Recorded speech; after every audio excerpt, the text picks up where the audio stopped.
So today we continue with our new class, Halachot of Brachot, and today class number 2. And let's start with Chafetz Chaim. And it says, Sefer Chafetz Chaim, big topic for the subject's benefit. So we're allowed to talk Lashon Hara if this person is going to benefit. So basically we're trying to help him. Passing judgment. Before assuming that a person's action merits tachacha, reproof, reproof is a better word, one must be absolutely certain that he has in fact sinned.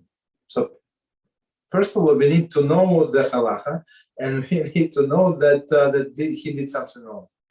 From the command, judge your fellow favorably, in Vayikra 19:15, we learn that if person appears to be committed transgression, which is totally out of the character for him, we are to seek to understand what transpired in a positive light. If there is any way to interpret his actions as involving transgression, we are required to do so. Not involving transgression, we are required to do so. So what does it mean? So basically, you know this person is a kosher Shomer Shabbos person, and he does something like out of ordinary. What he is doing? He's going into his car and start driving somewhere. So it's been a Jewish custom for some time. So if you have emergency, you need to go somewhere in Shabbos. So you put talis, right? Talis on top of your head, so to show everybody that you're aware that today Shabbos. I know that I'm driving, right? So that like signal of distress, basically, right? So I must drive on Shabbos. So if you know that there's a kosher person and he does so we must judge him favorably. Okay. If it is absolute, if there is a possible, so if he drives on Shabbos, there is probably maybe his wife is giving birth, maybe his child broke his leg. I mean, many scenarios, right? So that's very simple to judge him favorably. It is absolutely clear that the person did sin. If it is absolutely clear that the person did sin in a manner which is out of the character for him, then we must assume that he immediately regretted his action and thereby repented. To discuss the incident with anyone constitutes speaking Lashon Hara. So here's a different scenario. So okay, we know that he's very righteous person and he did something, and there is no any other explanation as he actually did something wrong, right? So, but still, if he's a righteous person, we should assume that he did tshuva, and that's it. It was 1 second, whatever, 5 seconds, 5 minutes, whatever he did. Now he did tshuva. He's totally forgiven if it's a positive thing or negative. Okay, it's on suspension, whatever, until the Yom Kippur, basically. But the thing is, I mean, he's forgiven. So HaShem forgave him, and we still insist. That's a problem. All right. So we stop here. Okay. So Halachot of Brachot. So last time we finished with introduction, right? Did we do introduction? Yes. Oh, last time we learned the essence of the Brachot, what it's constituted of and stuff. Okay. So this chapter, number 1. I know page 7, if somebody follows. Okay, so it says prerequisite for making a bracha. Introduction. This chapter discusses important prerequisites. A prerequisite is that which required beforehand, meaning before you're allowed to say bracha. So in what condition you should be, like how you should be dressed, to what degree you should be dressed, and in what position you should be, and stuff like that, right? And all of your surroundings. So one more time, this chapter discusses important prerequisites for making a bracha. In section A, we discuss the prohibition of making bracha in the presence of a person who is improperly clad. So meaning improperly clothed. Right? For example, although men may make a bracha in presence of other men who are wearing bathing suits, he may not do so in the presence of his wife while she is so clad. Okay, so that's a big difference between man and woman, right? Continue. The section B, we discussed being adequately dressed while making a bracha. For example, although one make a bracha while clad only in a bathing suit, right, one may not make bracha while wearing only bathrobe without fastening a belt. It's actually, believe it or not, B'siyata Dishma, it was our discussion yesterday, right? So we said that you have to like clothe yourself, or maybe he has a belt in this bathrobe, right? In section C, we discussed the halachot of having one head covered while making bracha. For example, if one places his short sleeve over his head, this also is considered sufficient to head covering, and bracha may be made. So just meaning the sleeve with his shirt on, or wear a jacket, or whatever he has. So since it's not part of him, it's like foreign object. So it's going to be like head covering. Continue. In section D, we deal with prohibition of making bracha in the presence of soiled diaper or other foul materials. Okay, so if something smells bad, you're somewhere and there's a garbage, whatever the thing is, so you're not allowed to make bracha. Sorry, the previous rule, the hand does not count as covering. I think say it again, please. A sleeve as covering the head, but a hand, our hand, that's not. No, count. Your hand is not covered, but other person's hand can be considered covered for you. If he puts the hand on your head, it is covered. I mean, we're talking about in the case when you don't have kippah or head, right? Yeah. Okay. Yeah. So because your hand is part of you. Your sleeve is not part of you. It's a foreign object. You know, or his hand, somebody else's bare hand, is not part of you. So that's why it works. But I think we're going to learn this in details. Okay. In section E, we discuss other prerequisites for making bracha. For example, after scratching one's head, one should not make bracha until he cleans his hands. Okay. In section F, we examine some practical application of halachas discussed in this chapter. So I like this book. He gives like a little short introduction, like a roadmap, what we're going to learn in this chapter. Okay, note. Okay.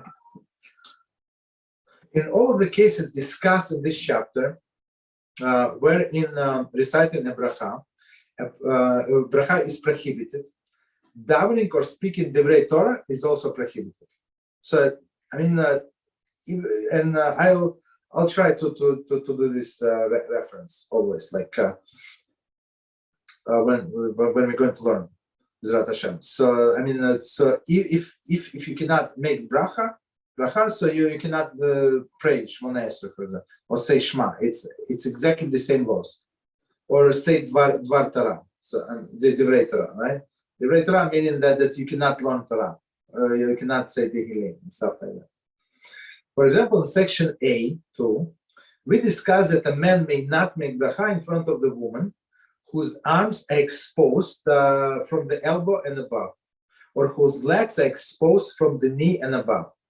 Although we only addressing the prohibition making bracha, it should be noted that he may also not daven or speak divrei Torah in front of the woman so dressed. Okay, so here we go. So when someone right comes to my house, so my wife, and there is a woman, so we try to tell her right to be properly dressed. Right. Otherwise, I mean, it is a problem. For example, it's only one family comes, right? And I mean, it's a small table, right? So you cannot not to see her. Of course, you can look different way and stuff like that, but basically, if your sleeves is above the elbow, right? I mean, of course, you don't see her skirt how long, like if she is next to the table, but or she like has opening here, so that's a big problem, basically. right? So you're not allowed to say Kiddush also. Okay, continue. A. So now we're going to one by one, and we're going to let HaShem explain. Yeah. But after the fact, is the bracha okay or no? After the fact, I'm not sure. We're going to see. Let's go case by case. It's not always the same. I mean, because he was forbidden to daven. How's it? Okay, I'm not. Let's go case by case, basically. Okay. So in a presence of unclad person, so somebody is undressed. An important prerequisite for making bracha is to ascertain that it is not being said in the presence of person who is not adequately clad. Okay. 1 second. What is it? There is okay. So commentary. While seeing his own nakedness, that is facing his own private parts while reciting bracha. Right? While making bracha, while looking at one's nakedness, prohibited min Torah from the Torah. Nakedness, facing the private parts, he recited bracha. Making bracha while looking at. Okay, so if person is looking at his own private parts, I'm not sure why would he do that, but he does so. It's prohibition from the Torah to say bracha. Okay, so now, but we are talking about the case we're going to discuss now. It's actually about, I'm not sure if this one related. Maybe it's not related. I apologize. This one is, okay, I apologize. Sorry for confusion. It was a wrong count. Okay, so one more time from the beginning. An important prerequisite for making bracha is to ascertain that it is not being said in the presence of a person who is not inadequately clad. So, person next to whom you are saying bracha should be dressed. The halachic definition of nakedness is dissimilar with regard to the men and women. So, men and women totally different definition as we learn in the Kitzur actually. The definition with regard to unclad men is discussed in part 1 below. Okay. The definition with regard to unclad woman discussed in part B. So of course it's a big story. Okay. So it says the poskim enumerate 5 types of cases delineated in a footnote below, whereby one is prohibited from making bracha due to the nakedness. One of these cases refers not to making bracha while seeing another person's nakedness, which will be discussed in this section. Okay. So let's see. 1 second. Let me close the window 1 second.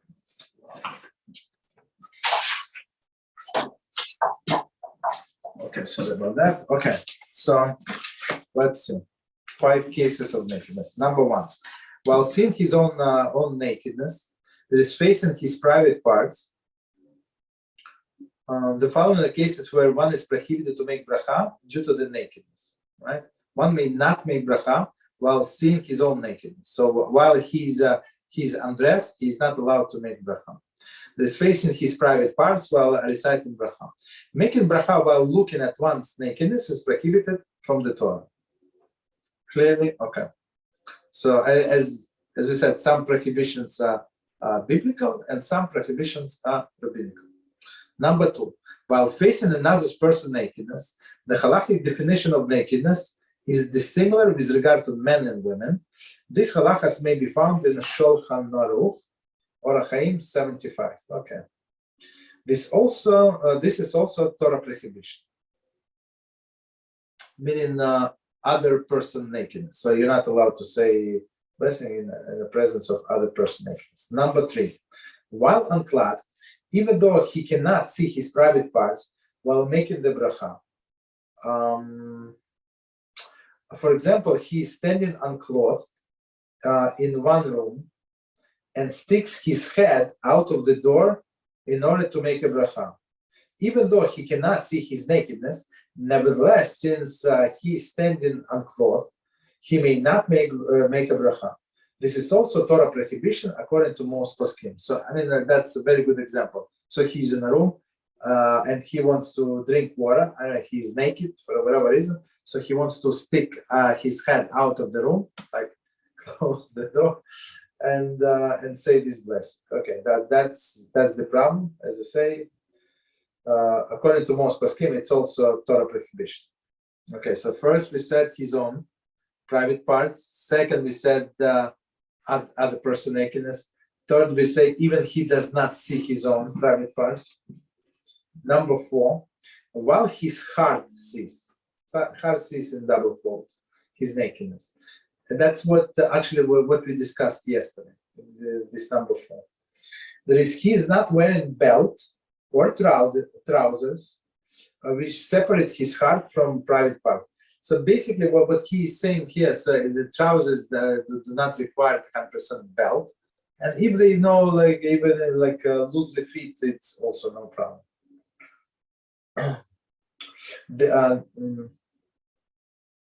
This prohibition is the Rabbanan of rabbinic origin.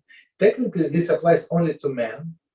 However, it is also preferable for women to make the demarcation between hearts and private parts. Right? So the simple explanation is because the women's organs are inside, so there is no problem basically for them. So what's it called over here? It's a Durabanan, and over here I looked at the section where it says b'diavad. So if you make the bracha facing that way after the fact, it's okay. Not facing this way. So we're talking about the case when he has like a bathrobe without belt. So yes, he does not I'm his saying, nakedness. yeah, no, I understand. I'm saying this. I'm saying that when he sees another man's nakedness, correct? Over there, it's a Durabanan. Okay. But when he sees his own, for example, yes, that's what I think. If it's Torah, well, let's see his own naked. No, it's number 1. Well, another person, what the definition is? Shulchan Aruch. This is also Torah prohibition. Why are you saying that? In your book, it says that the Rabbanan. Number 4. But number 4. I'm not sure. We're in the middle of number 4. We didn't finish it. I'm in the first sentence of number 4. Understood. Okay, so let's. So another person nakedness. It's number 2. Okay, so it says Torah prohibition. So now we say that the Rabbanan, when he has this bathrobe or like very long short, I don't know, for whatever reason, like a very long short, and he does not see his nakedness, but it is covered. Technically, it is covered, but his heart sees. Whatever it means, I mean, his heart sees if you don't have a belt. That's basically the issue. That's this one is the Rabbanan. Okay. Wait, so is it also Durabanan when a man sees another man's nakedness, or no? Or is No. It's number 2. It's Torah. Understood. Okay, so let's do this number 4 from the beginning. Slowly, we must understand. While his heart, his nakedness, that is, he is not wearing belt or trousers. So trousers, or we said underwear. It's also works, right? Which separates his heart from his private part. Right? The prohibition is the Rabbanan of rabbinic origin. Technically, this applies only to men. However, it is also preferable for women to make the demarcation, meaning some kind of belt, or we said like hug yourself, for example, right? Just 1 second. Between the heart and private parts. Okay, for women, not necessary, but preferable. Okay, so far we're good with this number 4. Yeah. Okay, so all right. So number 5. While his heart sees, so sees in double quotes, another person nakedness, he does not see the unclad person with his eyes. However, his body is facing the unclad person. This prohibition is of rabbinic origin. So here is let me start for a second. So now what we are talking about. We are talking about, for example, when you are in around the table and you ask this lady to come, like you ask the husband of hers, right, to come to your house dressed, and he forgot to tell her, or she said, I am pretty as I am, right? So, and she came the way she came, and now you're not allowed to face her way. You understand? Even though we want to say Torah, you have to say like she's sitting there. You have to say like this, like that, like it's unbelievable what people are doing, right? And they think that you're stupid, even though like it was never like maybe long time ago when we just started inviting people over for Shabbos, stuff like that. We never told them what to dress, how to get dressed, and people knew that maybe we have to be more respectful. And some women came with a head covering, even though they would walk in the shorts like on a normal day. So I mean, it was very respectful. But some people do not get the point. They do like regular the way they dress in office. So after some time, we start telling them, I mean, you want to come. You don't want to come, like stop it. Don't make us a favor. Understand? So that's that's the thing. Okay. So basically, you cannot see other person's nakedness. So I mean, the most popular is this one, like another woman or a Jewish woman without covering her hair. That's also nakedness.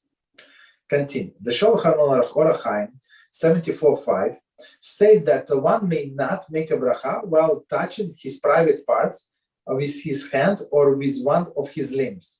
For example, if one is sitting, there is a squatting or a standing in a position that his private parts are touching his leg, he may not make a bracha. So, okay, if he feels that his private parts touch his leg, so he's not allowed, basically. Okay. So now we're going to one, and we say in front of an unclad man. So we're talking about man in front of unclad man. Okay. A bracha may not be made in front of the male, 9-year-old or older. So commentary, let's see, commentary and continue. Some poskim rule that it is preferred not to make bracha while facing nakedness of a male even under 9 years old. According to this view, bracha should not be made even while facing nakedness of 1 day old infant. So that's stringent, but most of the time I think we go by this opinion, right? I mean, just turn sideways, like turn away. It's only 2 seconds. You like don't. I mean, that's one of the stringencies. Like it's very easy to do. So I strongly recommend for people to do it because it's so easy. Over here in footnote number 5, when it says leg, does it also include the thigh, or is it talking about the calf or the whole leg? Well, his heart says. But when he just his heart sees another person nakedness. No, it depends on the person who is this person. If it's male, so I mean, if his private parts are covered, it's he's not.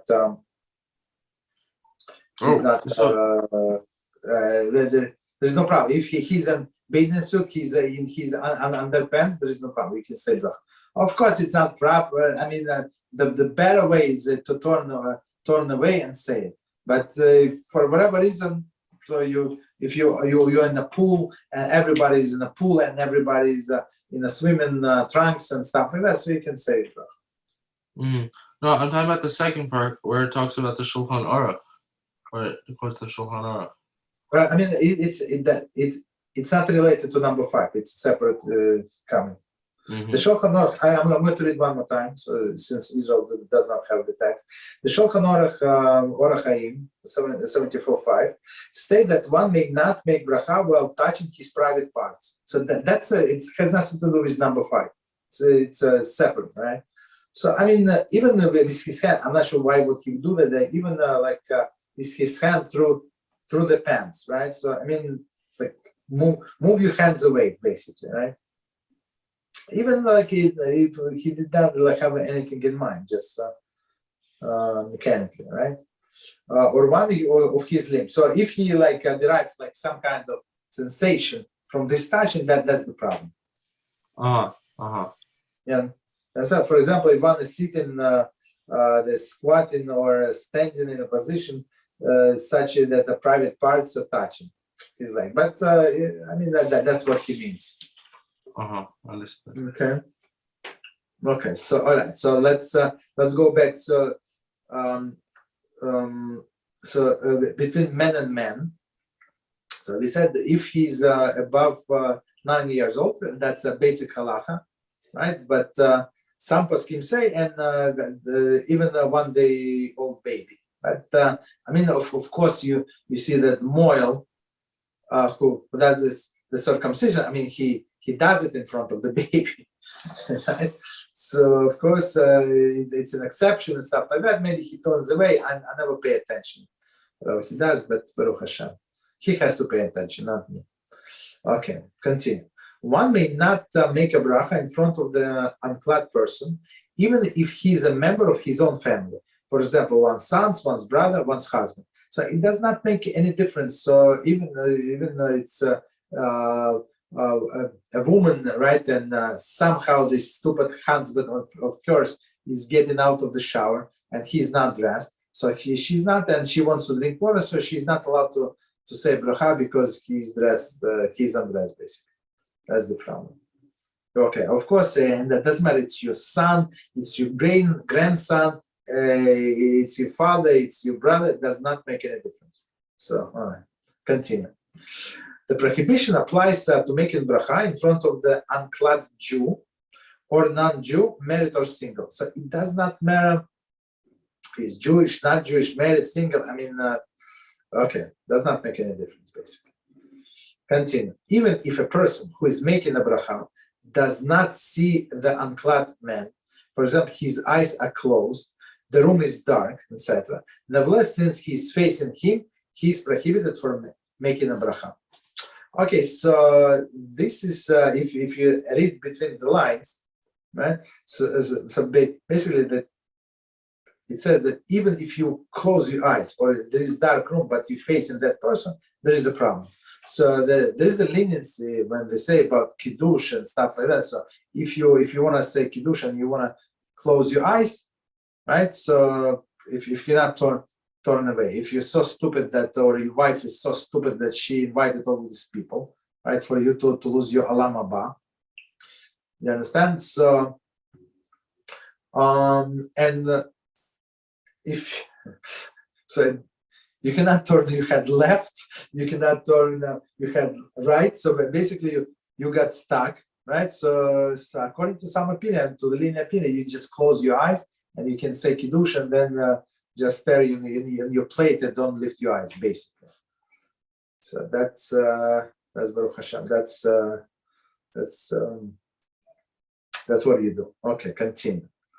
Right, so but it's only linear opinion. Not everybody agrees. So the most of the paskim say you have to turn your body away, or just close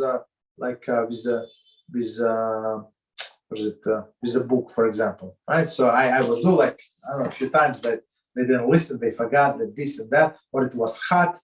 I don't know, it was hot, and she came like dressed properly, but then she moved the something.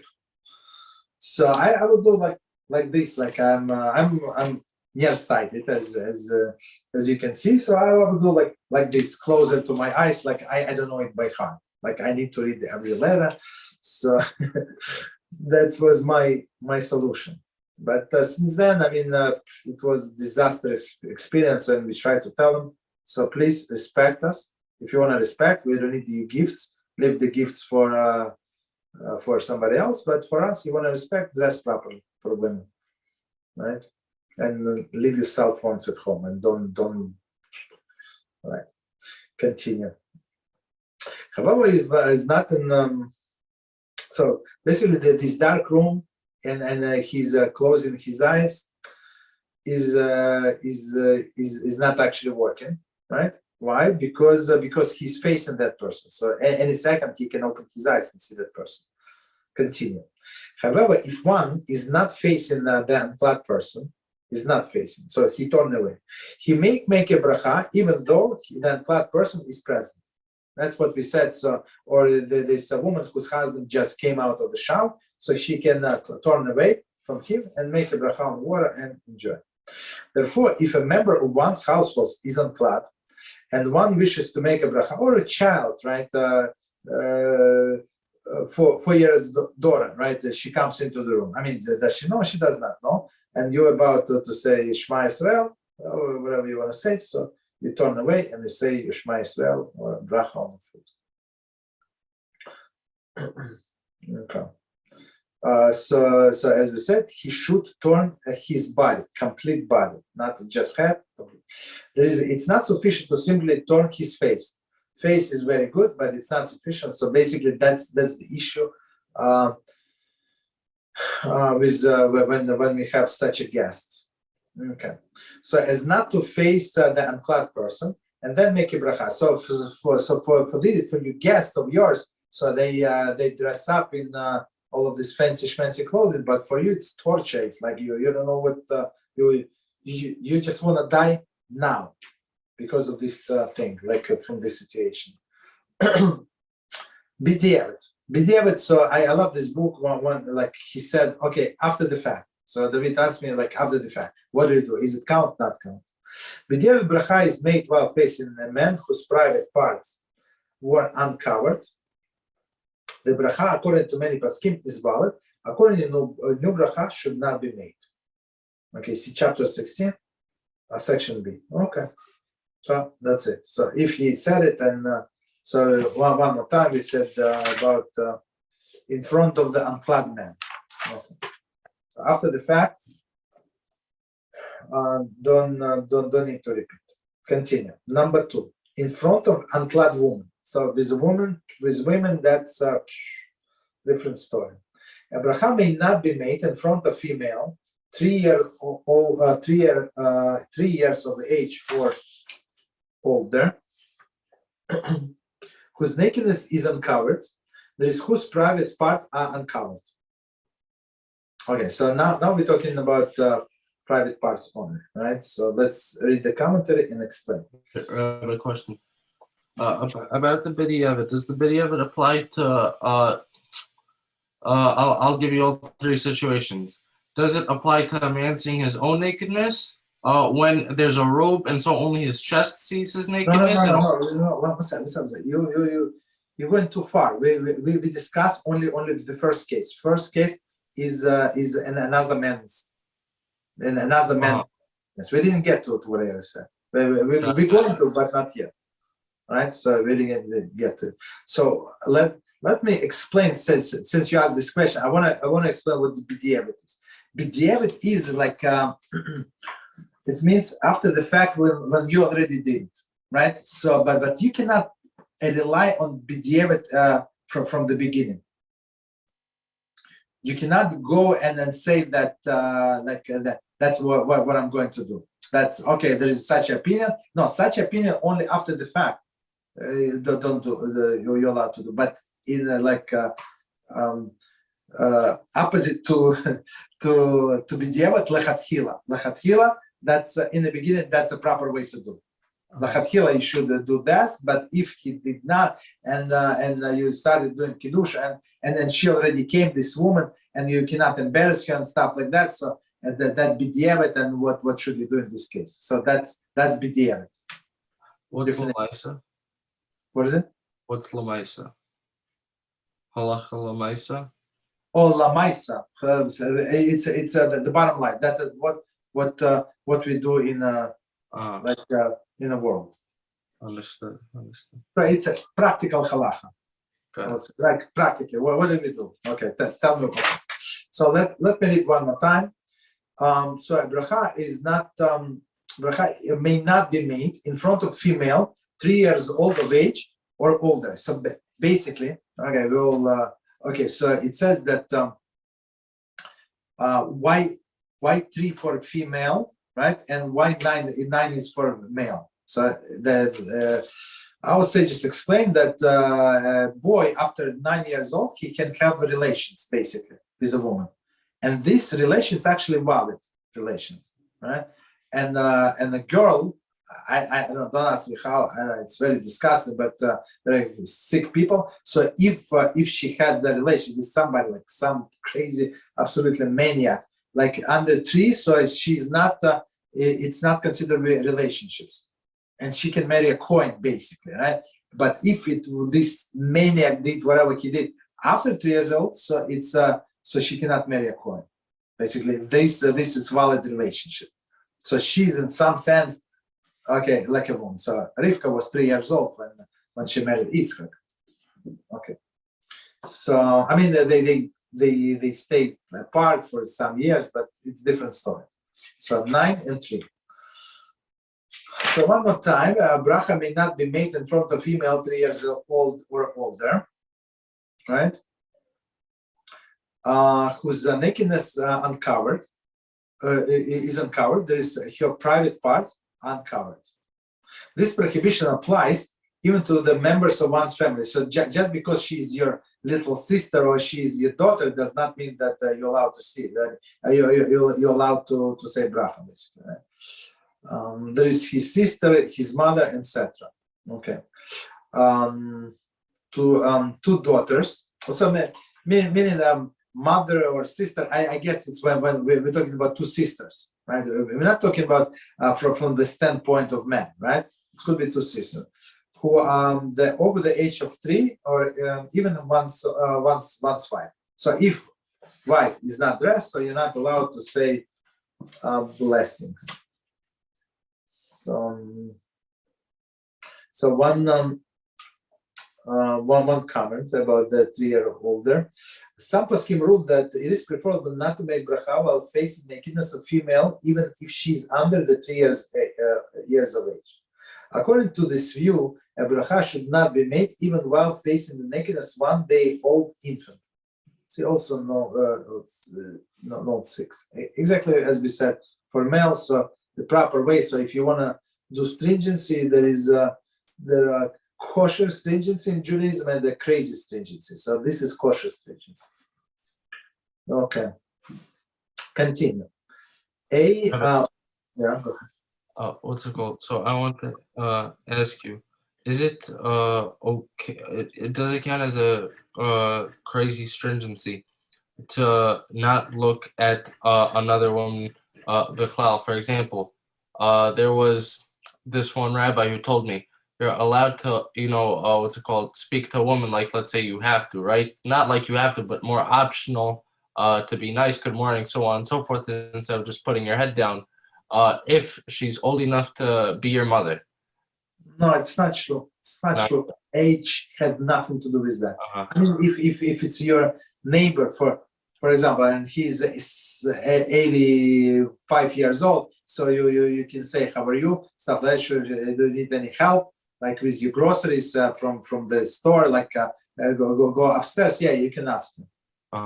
So, but that's it. But otherwise, if you're in a store and you ask where is this milk or that milk, okay, that's a different story.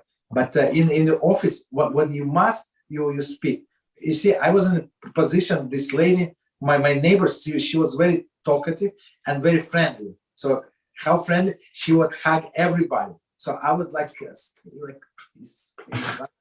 please. Okay, not me, right? I was always trying to. I'm busy. I lied so many times in my life. So I pretend that I'm on the phone. She's very excited. She won't tell me the juice in it. I'm not. Sorry. I'll talk to you later. And then she forget, or she would find somebody else. It was a big test. So, but for the other people, they would jump on the. I mean, she's very friendly. That's a big issue. Big. So let's She's not going. She's never going to watch these videos. Okay, go ahead. let's say I go to a house and have a meal, right? Is it preferable to let's say I say it loudly while leaving, "Oh, the food was great," so on and so forth, thank you, right? Or Yes. let's say I tell the husband that I like the food, but I rather just let's say the wife, right? I rather just not go up to the wife, make eye contact, and it's weird if you just Yes. like So you can say out loud, "Thank you very much to this house, beautiful food. I enjoyed the whole atmosphere. Thank you very much. Thank you." And that's so she can hear. There is no problem. I mean, many women do all of the show just because of this. So you taste their food and see the chandelier and stuff like that. So with the renovation, right? So I mean, all right, but there is no problem. There is no problem. For example, I have students, and they in the process of conversion, right? And she's very like this lady is a fire. It's like unbelievable. She's very like dedicated and stuff like that. So her husband not as much. And she said sometimes she like used to she sent me this text like what no never voice but text. I mean that's like after the second month that I would talk to him, to her, and then I realized I created a group. She said no I said if it's private, I mean unless it's very very private, so you can talk to my wife. I don't need to hear the private things, right? So, but if if you do not want your husband to know, so that's a big issue. You understand? I mean, it's not an issue. You can talk to my wife. She can tell me what's the problem, and we can communicate through my wife, basically. You understand? But if it's like general question about this and that, so I want your husband also to hear. So we created a group, and she sent me messages. He sent me messages. I reply, so basically they can be monitored, right? So it's not only for me, but also for her. That this chat. Understood. So it's completely okay because I got Musser from someone for this. It's completely okay if I don't specifically go up to the woman and say thank you and so on. Absolutely, yeah, 100%, 100%. So I mean, you can say, well, one step forward, like, but not do not come closer. I mean, women they're very sensitive, very they can take they can think like whatever they can think. Okay, so you say thank you very loud and clear and enjoy. And this I like this chicken, I like this stew, I like this soup, I like this very much. Thank you very much. I never tasted such a beautiful meal, and that's it. And you go. That's it. So that's enough. Got it. Okay. Thank you. Okay. All right. So continue. Israel, did you want to ask something? Yes, I heard that 45 years old is the age that you are not allowed to have a maiden, maybe? Or a servant, a female servant in your house? I don't know how to say in English. No. I understand. So one male with another male. I didn't get. No, if you have some lady who is cleaning lady, 45 is not allowed, or something around that age. I heard. There is no like specific age, right? But the halacha is that a man should not be with a woman who is prohibited to him, like in a close proximity, in a close house, basically, right? So if you have a clean lady, so just go out of the house, or make sure, for example, if people can come in and out of the house, or you're working in the office, right? You have your office, you do whatever you do, and people come, so there is no problem if you have this cleaning lady or a secretary, stuff like that. But because I thought it was forbidden. No, it is. 1 second. Less than 45 years old. No, there is no age, right? But you cannot live with somebody like have a meeting when nobody can come in basically. If you lock the door so nobody can come in, you're not allowed to be with this woman.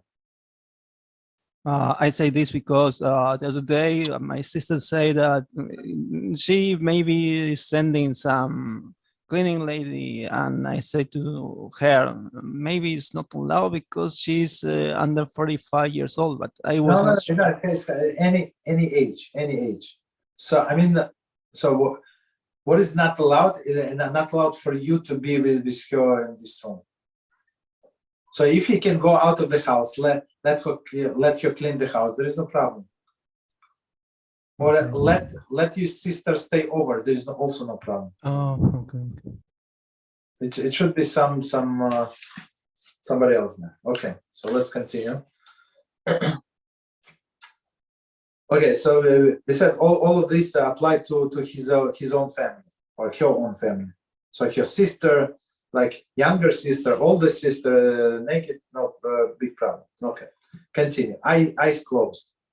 Even if a person who is making bracha does not see the unclad woman, there is his eyes are closed and the room is dark, etc. Nevertheless, since he's facing her, he is prohibited to make a bracha. So exactly as we said, this thing with Kiddush, right? Friday night or Shabbos morning, it doesn't matter. B'diavad, so meaning b'diavad after the fact, if he already did it.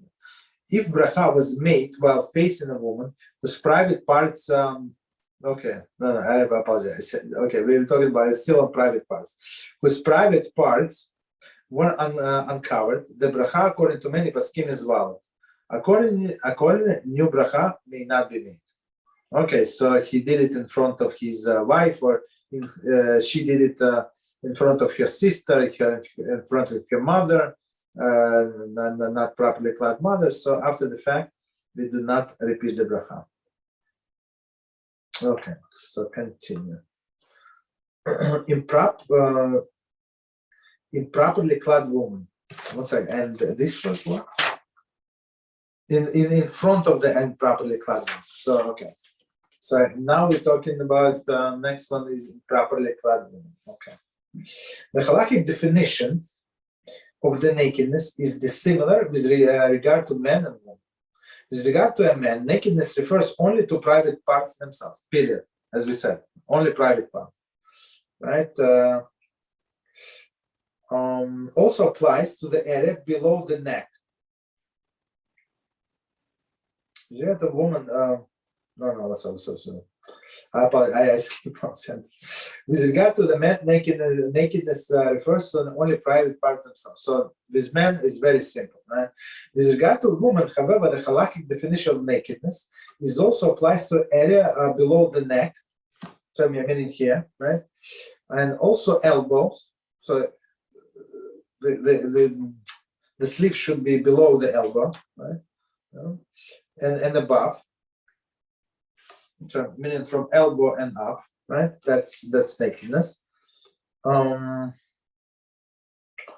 Elbows and above, knees and above. So everything above the knee when she's sitting, basically, right? So I mean, if it covers the knee when she's standing, maybe it is kosher. But now she's going to sit. So what are you going to do now?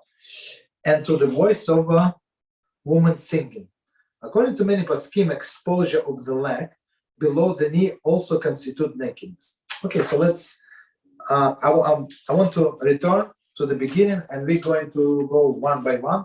So I'm going to skip men. With men, everything is straightforward and simple. Rabbi, Only private parts. Yeah, go ahead.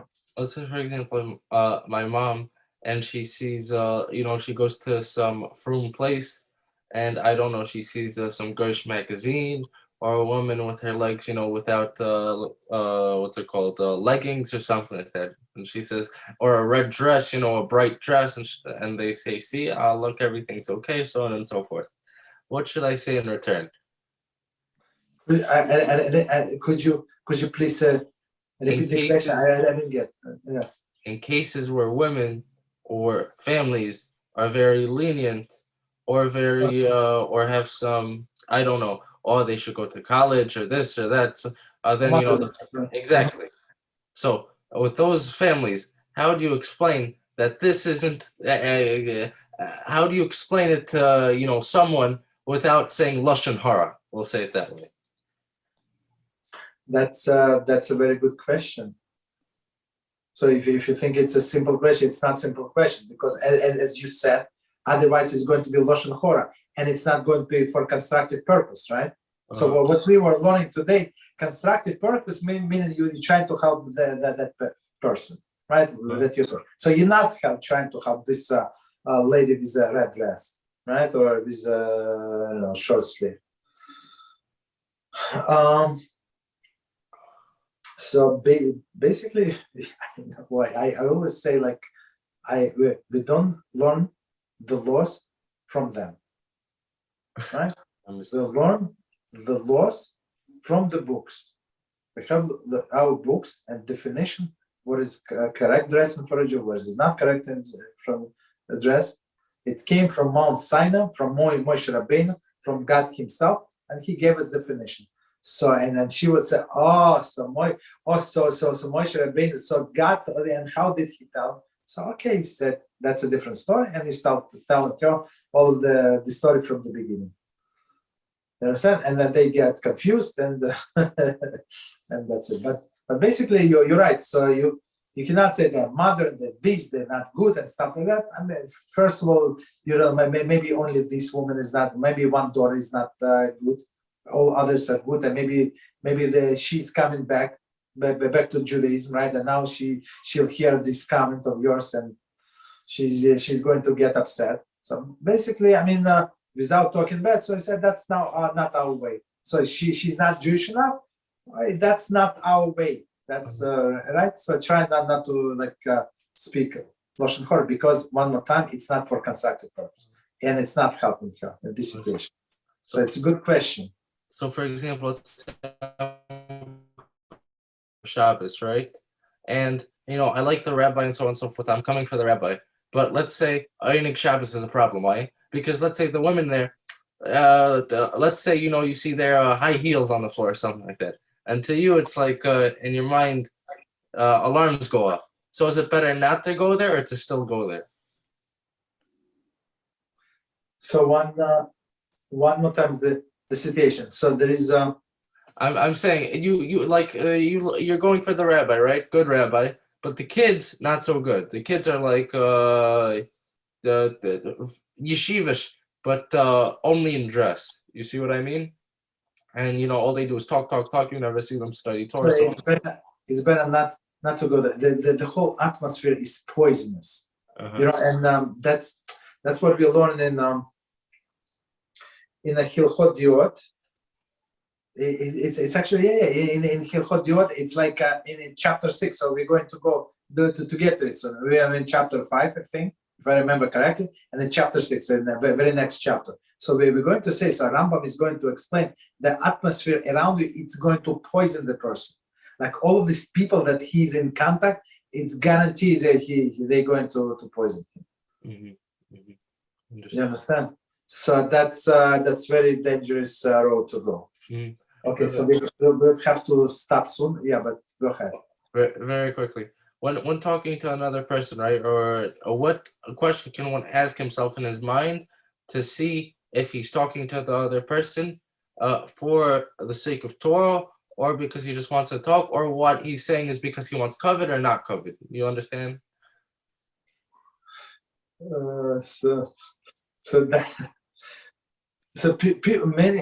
Many people, for example, I tell this one. So many people like people who like to do small talk. Small talk, like about nothing, like all of these jokes and stuff like that. So me personally, I don't like small talk. Okay, so somebody said, like I was going out of the shul, and somebody said, so where do you live? I said, well, why are you asking? I said, I live in Galus. Like I live in Galus. I said, what do you mean? Everybody? No, I said, I said, do you feel like you live in Galus? I pretend like I get excited. I said, whoa, no, I apologize. Yeah, like, why would the guy ask what he wants to give me a lift home or stuff like that? So he wants to come to visit. He does, like, he wants to invite me. Or another guy asked me, where do I live? I said, oh, you want to invite us over for Friday night? I said, but don't worry. If you don't have enough chairs and tables, I can bring before Shabbos and all my kids, and they're very nice. And if they break something, we're going to pay. We're going to pay whatever they break. And we're going to pay for a cleaning after.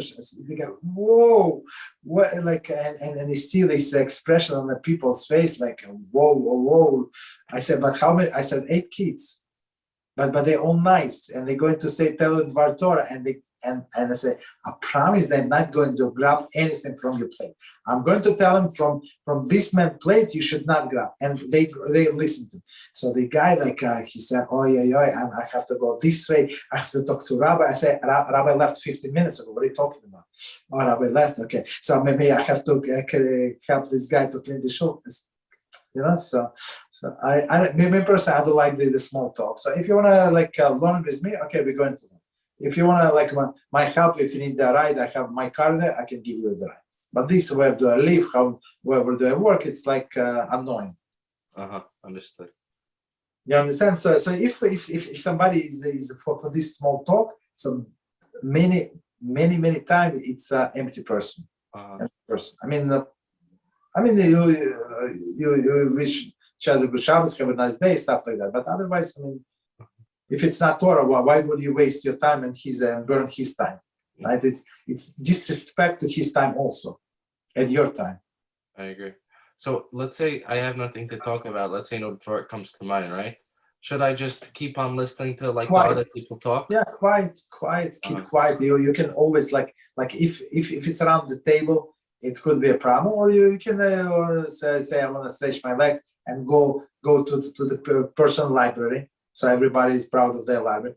Take any books, sit on the couch and read, or just stand next to. Maybe it would be this way, but just can I see your books? That when I don't go anywhere to anybody's house, but when I used to do it, and I see it's time to go, so I would say can I see your books? Yeah, it's here. So I would read the book, and then they say, okay, you know what? It's time to go. Stuff like that. Let us bench and.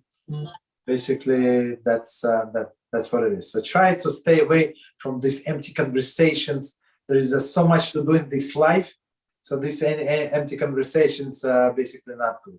Not for you, and not for that person. Understand. Yeah, understand. So I'm from Galus, and if you want to come, you can come over. So I mean, the people get scared. They get. I mean, I tell them with a straight face. You know, if you need chairs, if you need tables, stuff like that. Okay, I think we can start here. So if you have any questions, so let me answer the questions. And because I still have one more class before Shabbos. Yeah. So I asked Rabbi Reuven before, and he told me, I asked him how much Gemara should I learn, right? And he told me either a third or half of my studies, right? So I was wondering, for me, I learn, well, I want to learn a lot of halacha. So I wanted to know, how could I balance it out to still either keep that amount of Gemara, or should I go a little bit less Gemara and do more halacha? Halacha is in this case, in this stage, is more critical. You understand? Because every day, like if you have this book, so some people have books, and I remember long time ago, there's this guy asked me a question, and I said, and I told him, I couldn't give him an answer. There's no problem for me to give him an answer. I knew the answer, but I went specifically. I have the same book, and say it's exactly in this book that we got for you on page 175. Let's say, right? Okay, I think yeah. If you read it, let me know if you have any questions. So and then he asked me the same question and say, but did you see? No, I was busy. Like, what do you mean you were busy? Like I gave you the book, I gave you the page, and we even paid for your book. Like, you normal? So you understand? So these people would be like punished severely for not learning. So you had the book, you have an opportunity, you did not do it, you're responsible. So in our case, so maybe a little less Gemara, a little less, whatever. But on another hand, halacha you cannot do more, like too much, because your head is going to spin. There's too much information. Like in Gemara, it's a give and take, and you're not obligated to memorize all of the things and stuff like that, and you can follow. And sometimes there is a story, a nice commentary, and a nice hidush. But this halacha, it's to the point. It's only so much that you can take. So even if you want to do it a lot, so I don't think that you would be able to do too much. Understood. So That's go ahead. So just to make sure once again, so if something is made out of, if it has polyester in it or it has cotton, it's okay, right? 100%. Most, yeah. If it says 100, like they usually say 100% polyester, or on a modern shorts, like wrinkle free, they would say 65% polyester, 35% cotton. So for sure there is no problem there. And let's say I have like a hat made out of felt, right? Like, you know, the one that... Yes. Okay, they're okay? Yes, there is. I mean, if you bought it in a kosher store, there is okay. But the felt is there are two types of material that they make hats, right? Mm-hmm. So one is it's actually leather, like it's from the animal, and another is a wool hat. So you have to check what kind of hat, but usually they don't use linen in that. So for those who do not understand what we're talking about, there is one of the negative commandments that we cannot have wool and linen together, and this prohibition is called shatnez, and it's a Torah prohibition. So that's what we're talking about. Yeah. So okay. Yeah, go ahead. One more thing. With shoes, how do I check? Like, or is there anything to check? No, there's no problem with shoes. They don't. Understood. And last question: should I get the safer what's bothering Rashi or no? I get it once. Yeah, I get it. I have one, but don't do it. I don't want to say on the camera why, but I mean it's not necessary. Basically, you just say you just learn what Rashi says, and that's more than enough. Understood. Okay. Thank you. Is there any questions? Because we're about to stop. Israel? Okay. You're on mute. Oh no, it's okay. Okay, no problem. So since it's Friday, so let's. I was that the app say Shabbat candles because here is 1 hour later. Oh, but 1 hour late. Okay, I see. All right. So thank you very much. So until Sunday, B'ezrat Hashem.